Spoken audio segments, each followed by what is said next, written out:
It's 6 o'clock in London, it's 1 p.m. in New York, 1 a.m. in Hong Kong, 3 a.m. in Sydney, 10 a.m. in San Francisco, and 10:30 at night in Mumbai. Greetings, good morning, good afternoon, and good evening, depending on where you are in the world. My name is Patrick L. Young. The IPO-VID live stream, Series 9, Episode 5. Ooh, it's the Herbie episode, number 053, starts here. And what an exciting week it's been in markets. And actually, let me start on a personal note and devote this whole segment to something relating to me. Valerium. I mentioned a few weeks ago that it was now Valerium PLC, having dropped the blockchain from its name. But we are indeed still a tech-dominated company, as you could read in Wired magazine just last week. And of course, then was our wonderful news on Friday and Monday. We've got the money. And better still, ladies and gentlemen, we've got the deal. We're buying 90% of the Gibraltar Stock Exchange. That is, of course, regulators willing. It's all got to go to permission from the GFSC in due course, but allowing for that to take place is an exciting moment for us all because we're going to be the owners of the Gibraltar Stock Exchange through Valerium PLC. All this and more, much more, has been already covered in the Bourse Business Digest in greater detail. Exchange Invest, the daily water cooler of the exchange business. If you'd like to try a free trial, send us an email or hit me up on whatever social media you're watching this stream today. Welcome to everybody who is there in the audience from Facebook, from YouTube, and indeed, of course, LinkedIn. Send us a little bit of love, please. Give us a compliment in the appropriate button. And in fact, drop us a comment, ask us a question, because this evening, ladies and gentlemen, we have got two fantastic guests, two diverse tech musketeers, Julia Streets and Eliza Filby. Julia Streets is the incomparable founder and CEO of Streets Consulting. She was formerly global head of Marcoms at New York Stock Exchange. That was NICE Technologies. And previous to that, Instanet Europe. Julia is also a host of Diversity Podcast. She, apart from that series, is a mentor, an MC, a speaker, and I have to say, a jolly good stand-up comic, making her the second stand-up comedian we've had on this show, of course, after Dominic Frisby, who was waxing lyrical about Bitcoin about 40 shows ago. Dr. Eliza Filby is a writer, speaker, and consultant specializing in generational intelligence. She helps companies and services understand generational shifts within politics, society, and the workplace. Her work has ranged from, well, an eclectic range of different clients, all the way from Vice Media to the royal household. Presumably not difficult to tell the difference between those two gigs. Eliza is the author of Fueling Gender Diversity, Unlocking the Next Generation Workplace, and Mind the Gap, Managing a Multi-Generational Workforce in the Post-Pandemic Age. And she recently launched her own podcast, It's All Relative. Well, ladies, greetings. Gosh, where do we start from there? Something about a post-pandemic world. Gosh, well, they kept that very quiet, the idea there was a pandemic going on, didn't they? Julia, where in the world are you today? So I'm in London. I'm in my study in London. And I think when we caught up last week, I was in Zurich and actually enjoying the fact that we're getting back into travel, which is very good. But yeah, London tonight. Oh, London tonight. I'm glad that the PCR tests and all of those other forms lined up for you to manage to make it home after Zurich last week. Eliza, where do we find you in the world this evening? I'm live from South London, having spent the first month of the year pretty much in self-isolation. My entire family was running wild and savage by COVID, and we have just in the last week got a full negative household. So I come to you COVID-free and ready to talk. Excellent. COVID-free and ready to talk. That's the most important part of all, is the latter bit. Good to hear from you both, ladies. So here we are. We're in this COVID post-pandemic situation. Eliza, tell us a little bit about what's going on as far as you see it. Well, I think we're hearing a lot these days about the Great Resignation. It's being called the Great Reshuffle. We're having lots of talk around workers specifically having pandemic epiphanies. And I think that's off of the back of the fact that lockdown fundamentally gave us a lot of time to think maybe it was a pressured and a stressful time to think, but I think the lockdown process and experience has fundamentally genuinely reordered our relationship with our homes and how we want to spend time within them, where we want to work within them, obviously. It's changed our relationship with time and where work, hobbies, family, health, mental and physical fit within that 24-hour day. It's changed our relationship with our families. I think how we spend time with them, how we're present with them, and how we fit it around our work. And it's changed our relationship with our health, and I think holistic understanding of health, both mental and physical. And ultimately now we're seeing, I think, the real growing pains of a new relationship between work and life. And I think that at the moment the power rests very much in the hands of the employees, and I'm talking obviously about white collar workers rather than blue collar workers. There's a real divide there, obviously those that are able to remote and those that can't.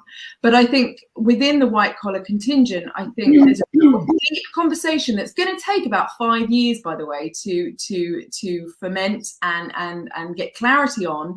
But I think we're seeing a real shake up in how people work, where people work, what they get paid, and what work they do. And obviously this is in line with changes that were happening already, but were accelerated by the pandemic, and will be accelerated further, by the way, when AI and technology as a whole really seeks to adapt and shape the future of work.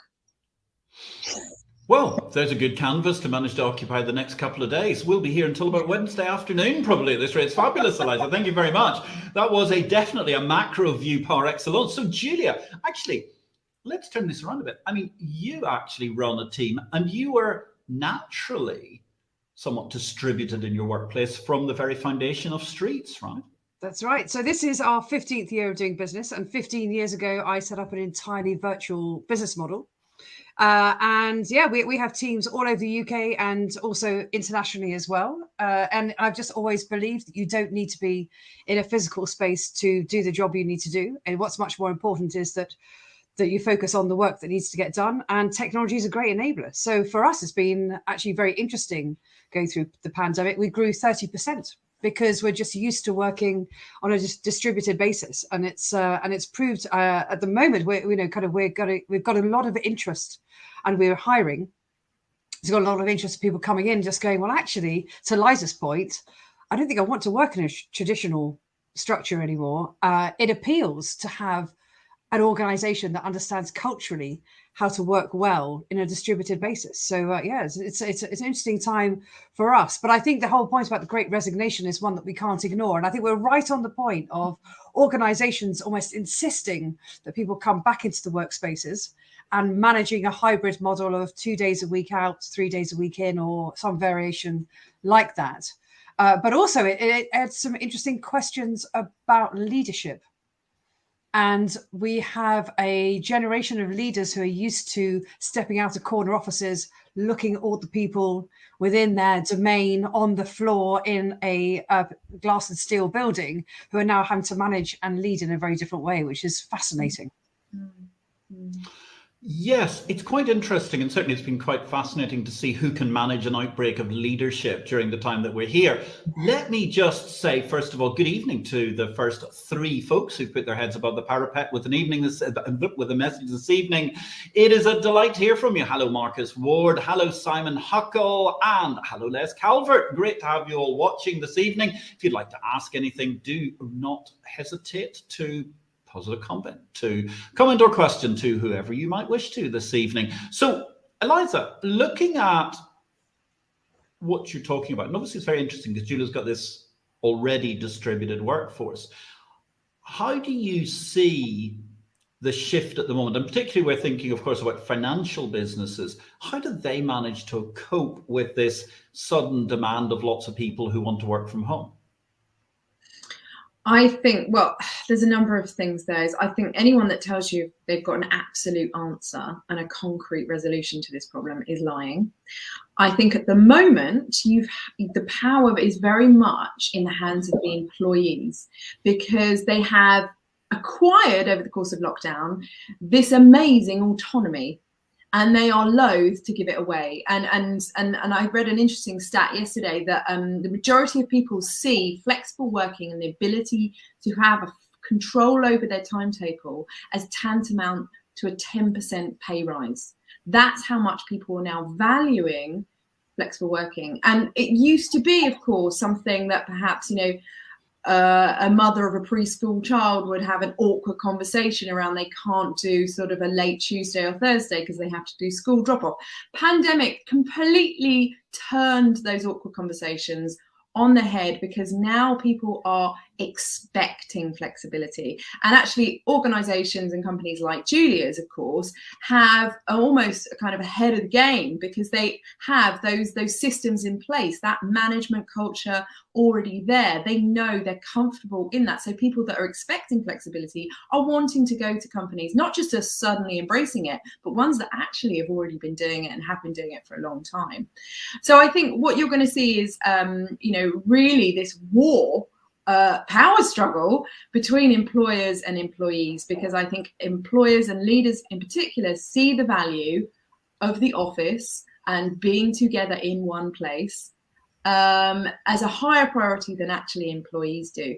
And actually having a fully remote company does brings the floor for certain challenges. I don't think at the moment we have a particularly good system of remote working, flexible working, because quite often you'll see people going to the office these days and they're sitting in offices with headphones on, speaking to people who are working remotely from home. So, it's not really, those going to the office are not really getting that social engagement, social capital, connection, creativity and spark that perhaps they once did. So I think the future of remote flexible working actually is not this kind of one policy fits all, is actually about creating flexibility and autonomy and responsibility within small teams. And actually the leaders within those small teams creating a culture where it's about responsibility to others rather than just the autonomy of the self. Because I think it's really important that we recognize that flexibility goes both ways. And if we are to inculcate a culture of flexibility for the future, where people have greater control over their time and where they work, it is also about recognizing what obligations they have to their teams and also what obligations they have to their company, as to basically that's how you create a loyalty and that's how you create that sense of belonging, which I really fear is going to be lost if people aren't turning up to the office and fully working remote. Very interesting. So, Julia, that goes to more or less the crux of what you've been doing over the course of the last 10 years. I don't want to talk just about your business, but it is very interesting to compare notes, because obviously you have somehow or other managed to turn it into the idea that, well, where companies all have away days to go and bond with each other, you presumably have in days somewhere in order to manage to get to know each other better. But how do you manage to do that? How do you get people to be loyal to the company? Well, I think the first thing is to think about two really key elements. One of them is about autonomy and hiring well and hiring people who really understand that with the freedom and flexibility comes also accountability and professionalism. So therefore, you can have a very flexible working life, but be under no illusion that the quality of the work must remain high. And there's no compromise about that, by the way. There's no compromise on that whatsoever. And so actually that gets embedded very, very quickly in terms of how people hand work to each other, their accountability, not only for themselves. And I love Liza's comments there about yourself, your team, your organization. But then also the other part is the leadership. And the leadership that understands that the power of strong communication, two-way communication, and expectation setting, which are terms that every leader will have in their playbook. But those two things are probably the most important in terms of accounting for workflow management, individual coaching, team performance, and also bringing together people who actually have a sense of duty towards each other, because they understand that if one piece of the wheel doesn't work, and particularly if we're working in a flexible model, you have to absolutely be accountable for the delivery of high quality work at the time you say you're going to deliver, if not earlier. And there's one other thing, which is actually the ability to raise flags early. Red flags early are something we pay a lot of time and heed to, because then things can get sorted out further down the line. It's the last minute panic when somebody turns in work very late at night. It's got to be picked up the next morning, and actually there are some issues around it. Those are kind of really key to the communication and leadership. It's fascinating, isn't it, Julia, when you're talking about that? You say the responsibility to your colleagues, etc. Do you find that as a result of remote working that your staff actually end up working longer? Because I've heard this is like an issue. A lot of people have said, oh, we end up working much longer because we're sitting at home. Well, we do pay a lot of attention to how do you switch off, actually. It's very, if you were to join my organization on day one, you and I would have a call, the very first call on your first day, where I will talk about the importance of switching off as much as being accountable and communicating well, for that very reason, because otherwise we become completely absorbed and it never stops. So actually, from my point of view, I don't really mind when people work.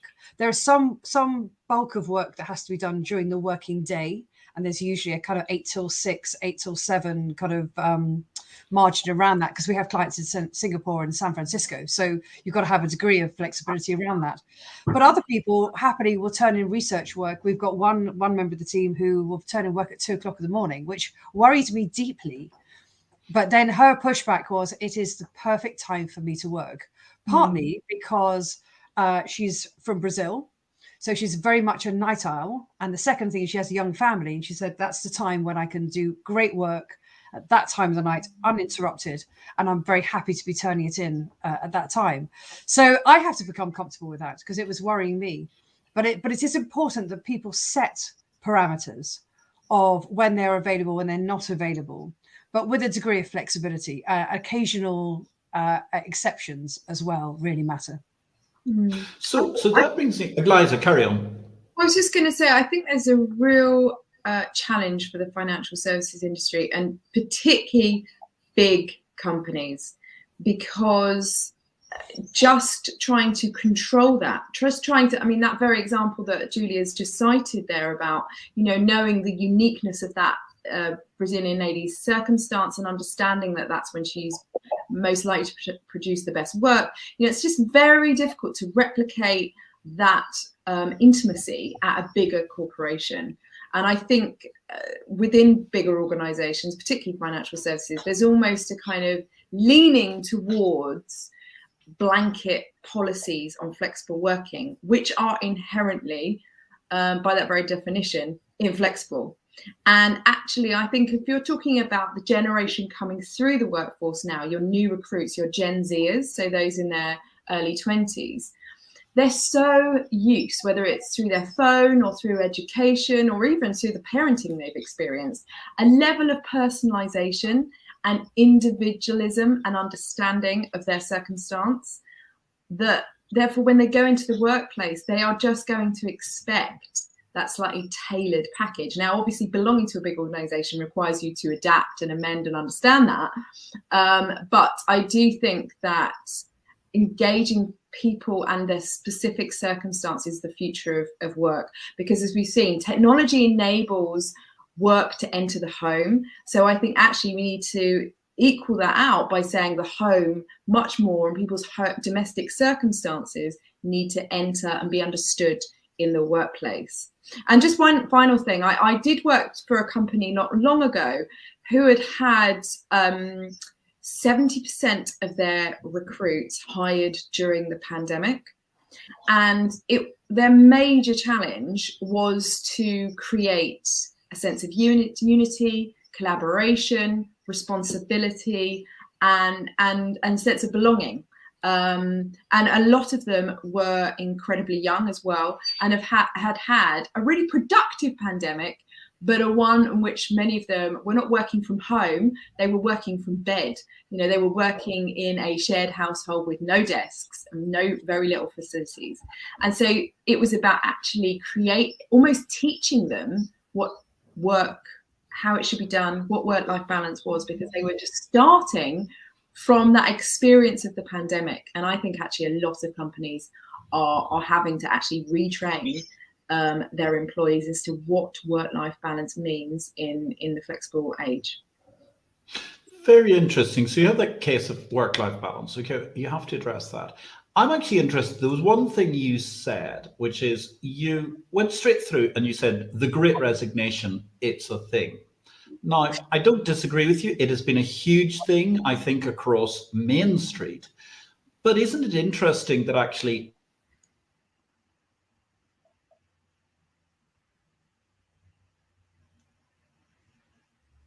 Oh dear. I was going to say, I think Patrick's... We're having difficulties connecting with you at the moment, and I'm going to move to the emergency something. Has the light got the power gone or something? I think we've just had a slight problem. Well, I wonder if I could pick up on a remark that Eliza was making earlier, just while you're sorting out your Wi-Fi, Patrick. So it's really interesting because I think that those organisations that need to bring in that young talent and frame it around needing to understand some working principles, but also will recognise that those individuals need to maintain their productivity because they have been hyper-productive during the lockdown, but also they need to be able to prioritise to build in other efficiencies. And I think this is where some of the tension is lying at the moment, actually. When people go, when I was left alone in my bedroom, much as I may not have been happy, I was hyper-productive. Now you want me to come to meetings. You need me to commute. You need me to plan to be in a certain place 20 minutes ahead to get through security. All of those sort of things. Well, actually, I don't feel like I've done a great deal today because all I've done is travel between meetings. I use that as an example. And I think this is going to be the fascinating blend of how do we bring best practice into both and also protect people throughout all of that. I couldn't agree more with that. You know, in a way, people have realised how much time they wasted, but also how much time they've got back. And, you know, for example, my husband's worked from home pretty much the last year and a half. And he said, you know, I'm not having water cooler moments with my colleagues. I'm having water cooler moments with my kids. And, you know, we have a 4-year-old and an 18-month-old, and that's invaluable. You know, my son grew up the first 3 years of his life and really didn't see that much of his father, certainly in the evenings, really only on weekends. And my daughter, who was born during the pandemic, has seen her father every day. And you know, that time is invaluable. And I think people are going to want to protect that and not give it back willy-nilly. Without due consideration. Yeah, and I have a few other considerations which we really have to be very mindful of. One of them is, as leaders, when you're bringing people back into hybrid working environments, that it's really important to recognise who's in the room and who's not in the room, and make sure that everybody in the room or out of the room is treated equally. So we're hearing stories about actually the number of women leaving the workplace is increasing quite considerably, and also that those from an ethnic minority representation and background are also being disadvantaged. Now, for some reasons, they may well not be able to be in the office because of being at risk, actually, of catching COVID. That has changed a little as vaccinations have increased, but there's certainly some areas of society that are not happy to be vaccinated, and therefore in the organisation, people have very strong opinions about whether you should be vaccinated and in the office. But actually, just in terms of just recognising who's in the room and who's not in the room, and not disadvantaging those who actually are probably incredibly talented, hyper-productive, exceptionally good at what they do, but just not necessarily under our noses at any given moment when key decisions are made. And I am concerned that actually a lot of this is putting back some of the great work around the female workforce, and also some of the ethnic minority representation in our workplaces. You're so right. And actually, if you look at all the data, the demographic that most wants to work from home are working mothers, and that's the demographic that is most disadvantaged at that point in their career. And you know, you do worry that a culture of presenteeism will prevail, and those not just that are in the meetings when the big decisions are made, but are able to go to the pub afterwards, or, you know, catch a sandwich with their boss or their mentor, and just have those kind of casual interactions that are so important in building rapport or building understanding of what each other does or their contribution. And that inevitably leads in 5 years' time to a diversity crisis that we've spent 20 years trying to alleviate and improve, where the ones that are getting the promotion are the ones that are in the office, and invariably those are the young white males. And I wonder if I could just return to the point about why all this matters, by the way, because naturally some people watching might just go, well, you know, that's just life, isn't it? That's, you know, kind of, it's socially important we have diversity and inclusion, but actually does it really matter? And the reality is that when we think about the organizations that are going to succeed and really thrive through this kind of return to work, hopefully coming out of pandemic reality, is that the ones who appreciate that the diversity inclusion makes a considerable commercial return.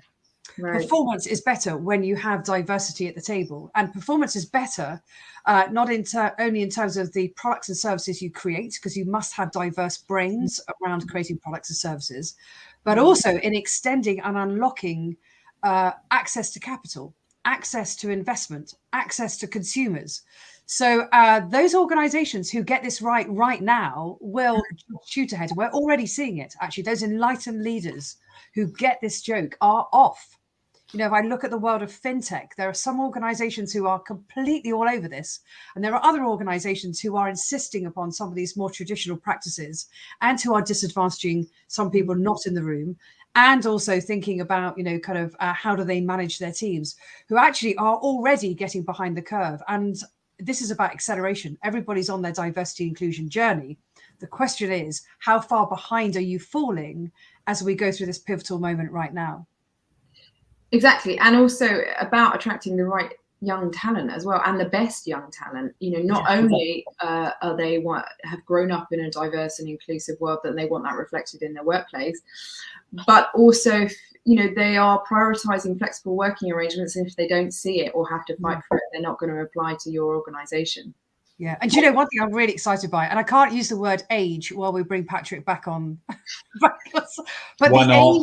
the age is really important. So we've talked naturally and understandably with a mind to young talent. But, you know, we have 5 generations working in financial services today.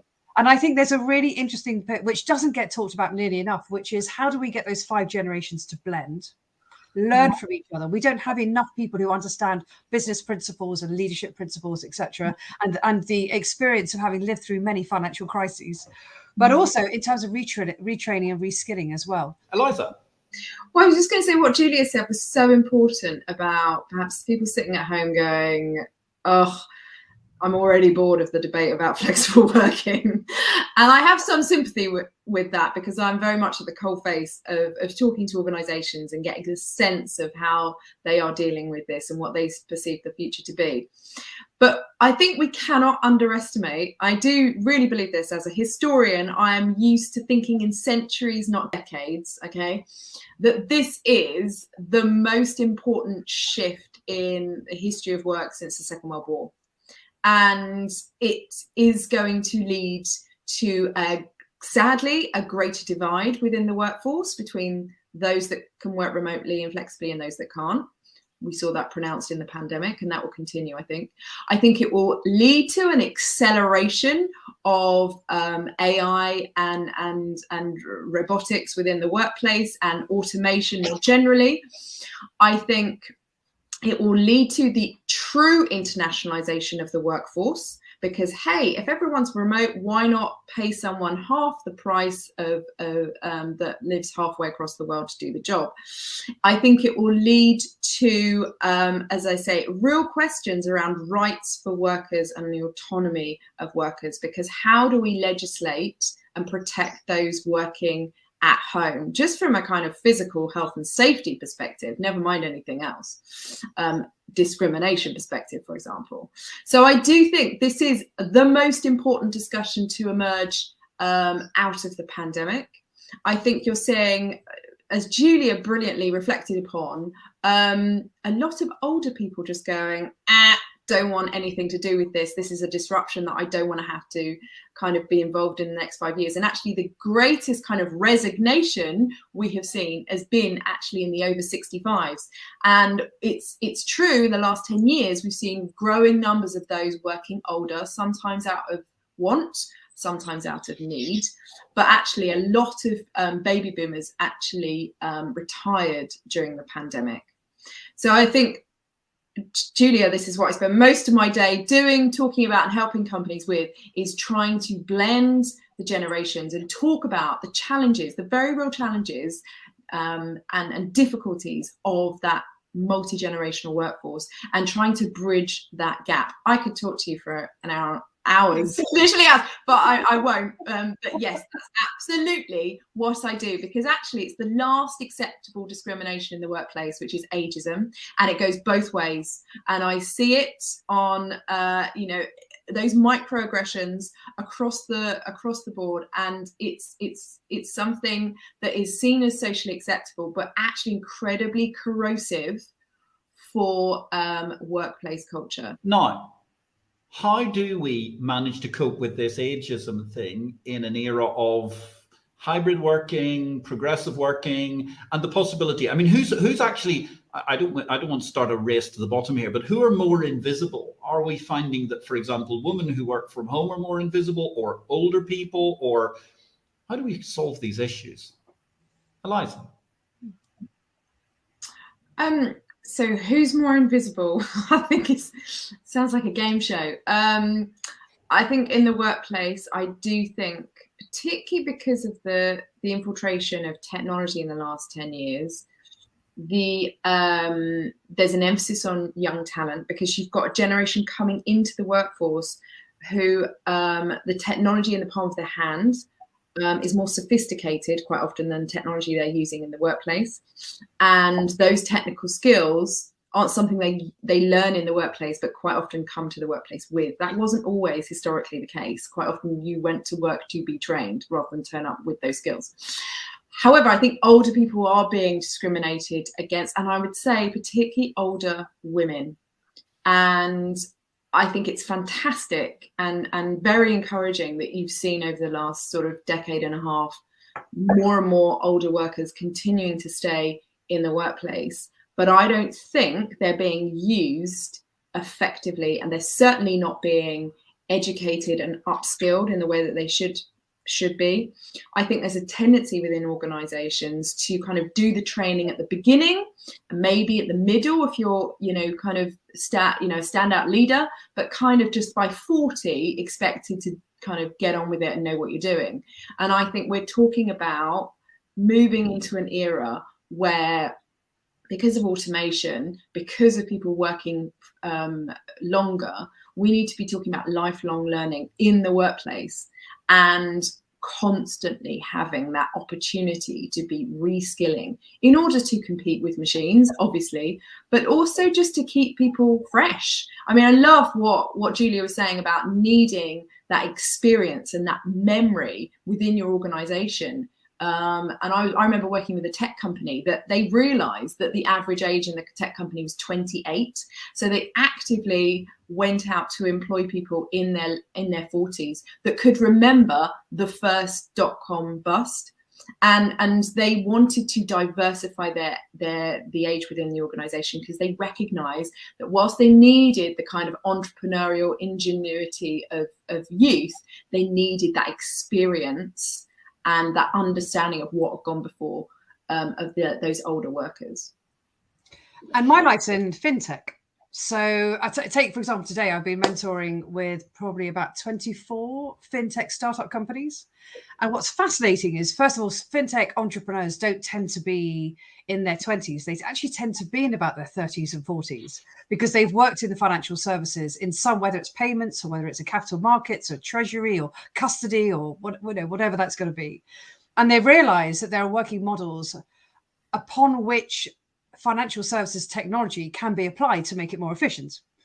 So what is fascinating there is you're seeing these entrepreneurs come through who are young, entrepreneurially minded, energetic side of 40, say early 40s, but who recognize you need the domain experience. You need to have people who have been kicking around these particular aspects of financial services, this weird and wonderful world we inhabit, in order to understand how post-trade clearing works, to understand, how transaction management works, asset allocations. I could just keep going on margining. I mean, just imagine. And we do need to have that experience in the industry that is then having to align with the middle tier, the kind of early 40s, late 30s, early 40s, who are going, I'm going to go and build this business and drive this business, that is also combining with the young digital talent that is going to basically empower the business. And what's fascinating there is why not get that model to just twist a little and get technical digital domain experts developed within your organization, and also get domain experts who become inherently digital by learning from the other sides of the organization. And I think that's really exciting. Yeah, I call it the bold generation, actually, which I'm a member of. It's the born analog, live digital, which I discussed in my book, Victory or Death, because there's something to that. I mean, we didn't have computers until we were essentially into double figures. And it's quite fascinating to see how that changed. I think also it has to be said that a huge amount of our audience have suddenly got really excited. You said words like margin and collateral and repo, and they all speak, whoa, yeah, that's our language. Somebody speaking to us at last year, the first time we would half an hour of all this interesting newfangled stuff like women and diversity and all of those sorts of things and ages. I mean, now suddenly one very, very quick thing, which is, and that's where low code is really empowering, because you've got leaders with great domain expertise who don't necessarily need to know how the technology is built, but can apply frameworks in order to drive digital transformation. And that's one area that I would pay a lot of attention to. Really, really exciting around that. It's super exciting, isn't it? I mean, the whole low code, no code marketplace is incredible, because essentially, as long as you can use a keyboard and think. I'm lost. I have no idea what you're talking about. Well, that's the problem when you're dealing with old people like us. We've ended up having to stop coding properly and use low code, no code to make up for the age difference. It sounds like a dance. Well, actually, I can quickly explain. So it's the idea is that you're building tech. Think of it like Lego bricks. So rather than having to build a platform, enterprise platform that is empowering your trading, for example, you don't have to go back to the coding and the programming. You actually essentially take a building like a Lego block that is already built. So that's on low code, or better still, there is no code required. And then you put the blocks together, and then you could add your functionality and your own requirements over the top. So you can build faster with confidence, but also the data all flows between them. And I won't even get into APIs, Liza. That's another conversation for another day. You look forward to that one. Yes, absolutely. Well, we haven't even hit the watershed threshold, I'm sure, in many jurisdictions where we're being watched before you can start showing us your APIs at this stage, Julia. Well, we're talking with two diverse tech musketeers at this juncture, and a quite interesting discussion as we launch into low code, no code. Well, I was just going to comment on something you said about being born analog but live digital. And I think that's great to appreciate that. And I think that you are able, I'd call you a bridger, because you're effectively, hopefully, therefore capable of managing the analogs in your business and the digital natives in your business. And actually, I think when we're talking about just to get back to the ageism point, a fundamental challenge of leadership, which is about empathy. Can you understand and empathize and comprehend someone that has lived in a different time? Because I know that essentially there is a truth to all of this, which is we are all a product of our time. We may not fit within those nice, cozy, general generational kind of synopses that you see on those infographics, but ultimately we are all a product of our time.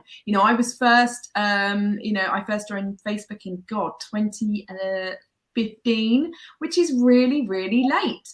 I look at my sister, just 5-6 years younger, And her use of social media, her knowledge of social media is just so much more inherent and central actually to also who she is. So I think that it's just understanding we are all a product of our time is really important and actually really hard, because understanding what events, how they shape them, even this pandemic, it was an age discriminate disease that affected the different generations very differently. And how can you as a leader really empathize and understand and bridge that gap of time and not, you know, make assumptions, but understand as individuals we are all a product of our time. And that's a real challenge and requires a lot of empathy and a lot of externalization. Julia? Nothing to add really, but I think that's absolutely right, which is just understanding where people come from. And I think Eliza used the real watchword, which is belonging. And if you want to belong in an organization needs to understand what shapes you, past, present, and also what is going to shape your future, and therefore the role that they play in it. But also, how do we all turn up, and how do we belong and hang together? I mean, do you think, Julia, that financial services in particular have got a real problem with belonging, particularly with young people, particularly post-pandemic? Well, I think it's got a massive problem, full stop, actually. I think that its ability to connect with young people as a career path is diminishing significantly. You think about some of that digital talents we were talking about, you know, actually, do I want to go? Okay, so you may not want to go and work for a Facebook. You may have an opinion on Amazon. You may feel very strongly you want to be at Google, but you know, take that in the world of technology a million times over, and your options are ever increasing to go and work somewhere else.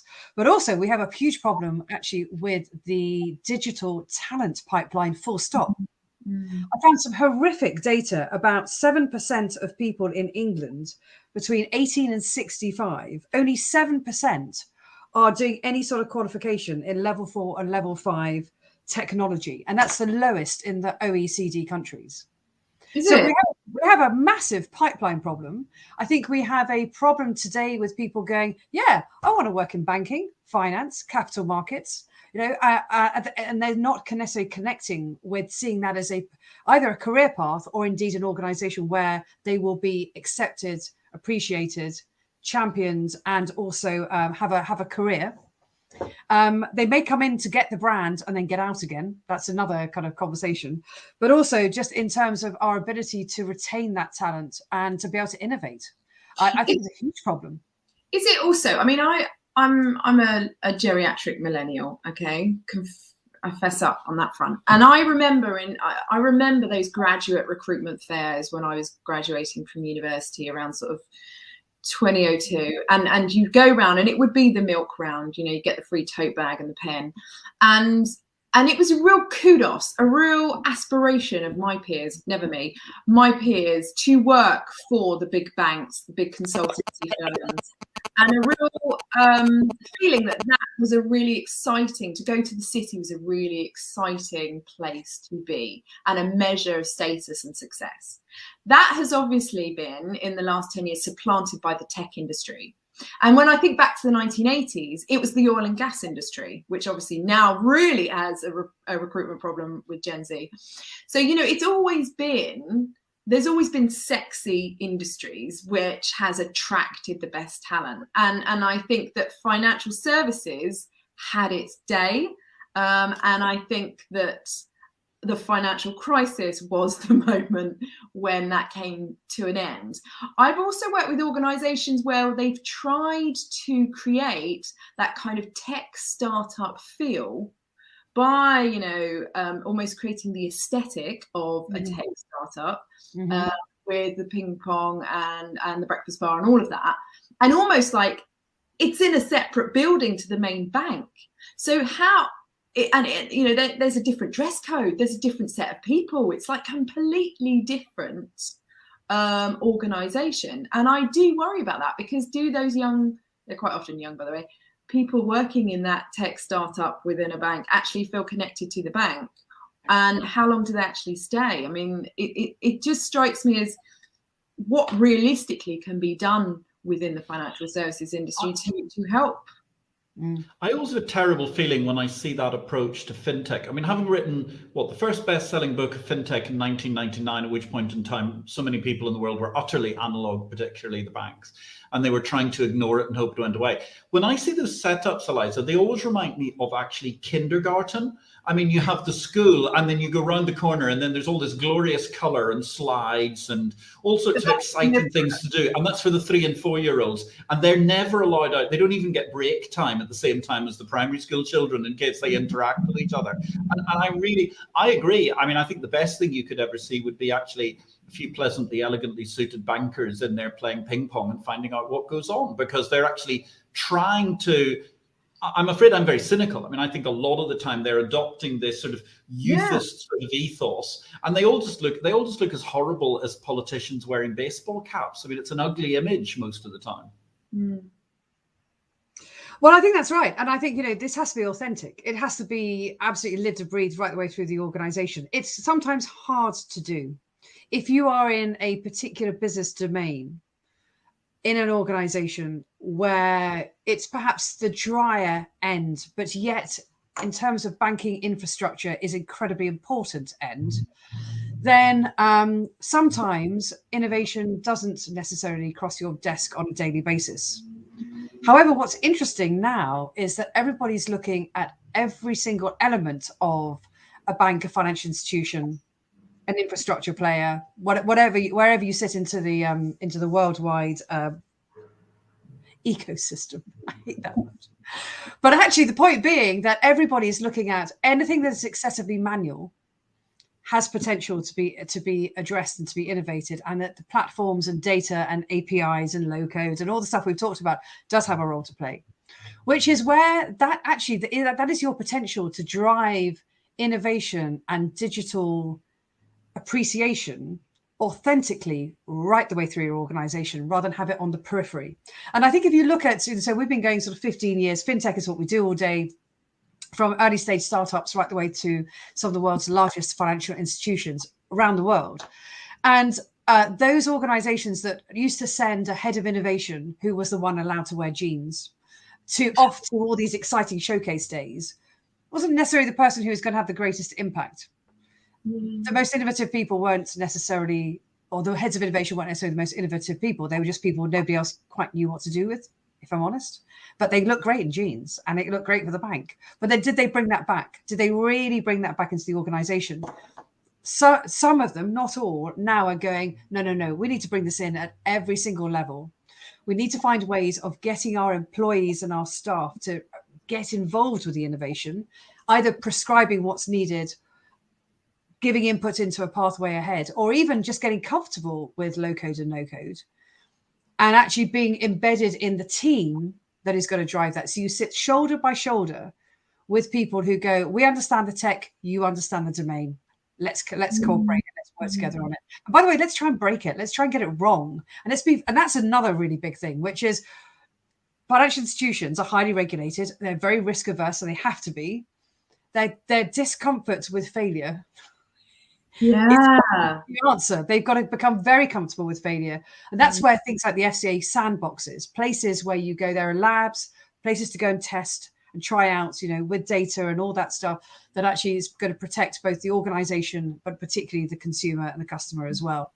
Sorry, I've thrown quite a lot into that response, but actually these are the dynamics which those organizations paying great heed will do really well. But if you're going to just think that football and ping pong tables are the answer, I'm afraid they're not.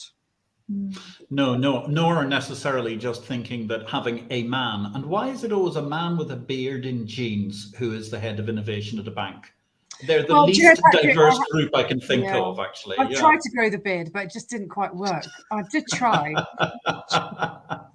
But it's true. I mean, it's always hilarious. It's always a man. It's always a bloke in jeans with a beard. And he always says, I'm the innovation officer, which I also thought in itself was a slightly curious thing. Did the banks get like a sort of a 12-pack of them and just divide them up one afternoon in the graduate milk run? I was going to say that's a really important point, though, because I think there's a certain uniform, whether it's a beard, jeans, or whether it's braces and a pinstripe suit, which are associated with certain professions and even certain roles within that profession, and that it speaks to the tribe, the work tribe you belong to. And I think actually my generation and the generation after us are having a very different conversation around work. And it's about being authentic and a sense of fulfillment around work, and that you are defining work rather than work defines you. Now, there was a very famous article written a couple of years ago about millennial burnout, and it was chiefly built around this idea that we're the generation that we're told, you know, go to university, get a stable job, and you will be, you know, this pathway into stable middle class professional life will be open to you.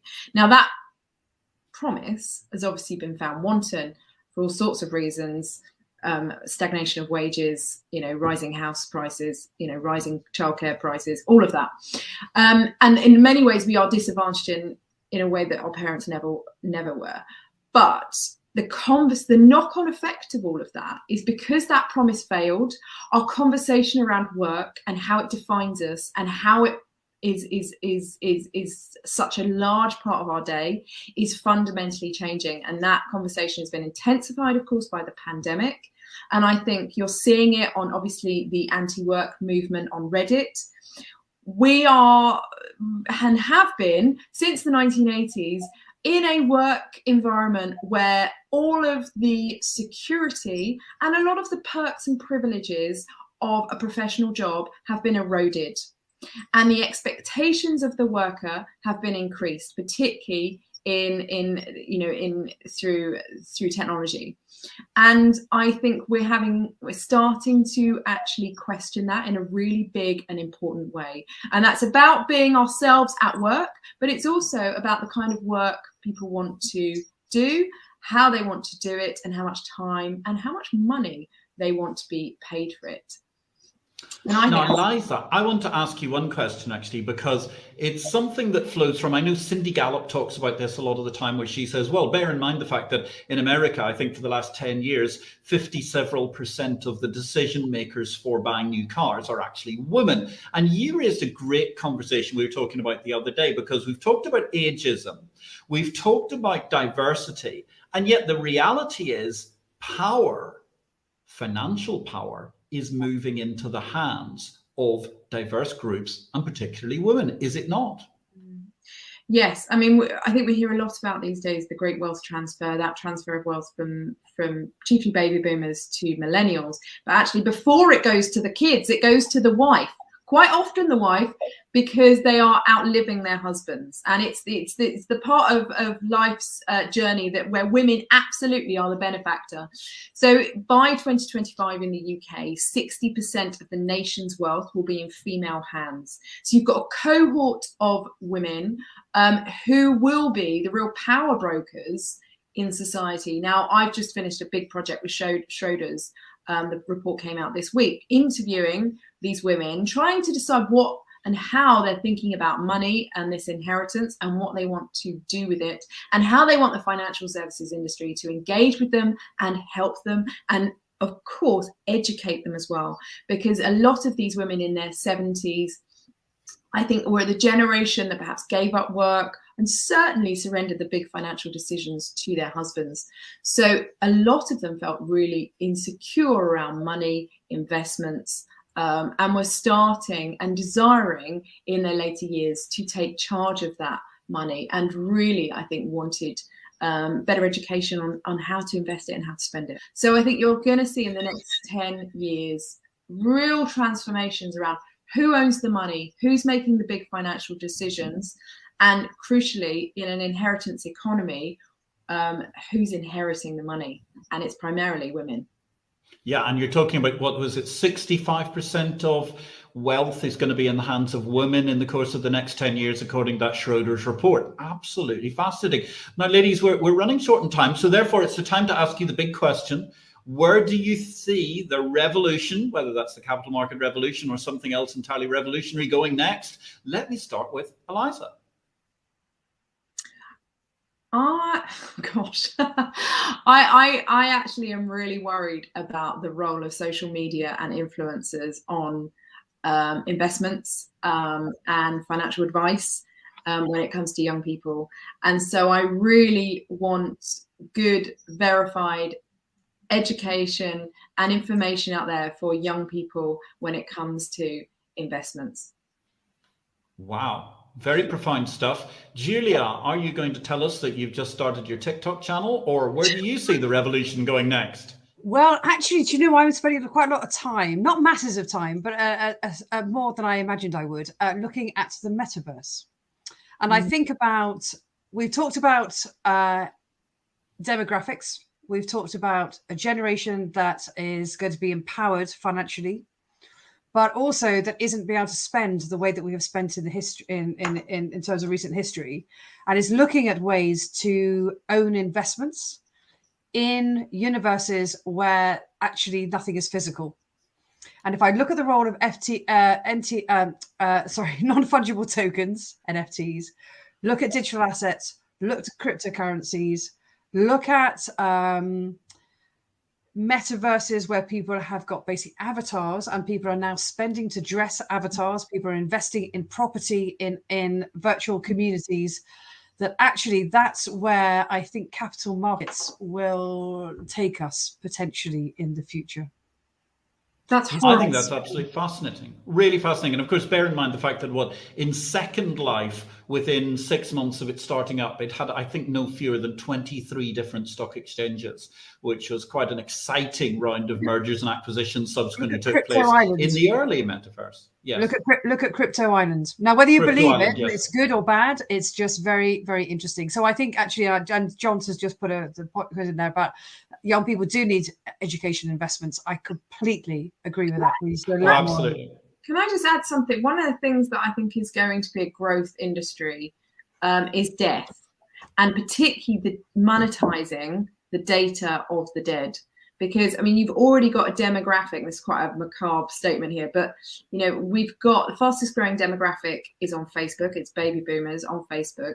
And it's estimated by 2050, the profiles of the dead will outnumber the living on Facebook. So what happens to all that data? Is it monetized? And as we know, we've got an aging society, an aging society that is on social media documenting their lives. And obviously more and more people younger down the generational chain documenting their lives. So what happens to that data when people die? Who's in control of it, and can it be monetized?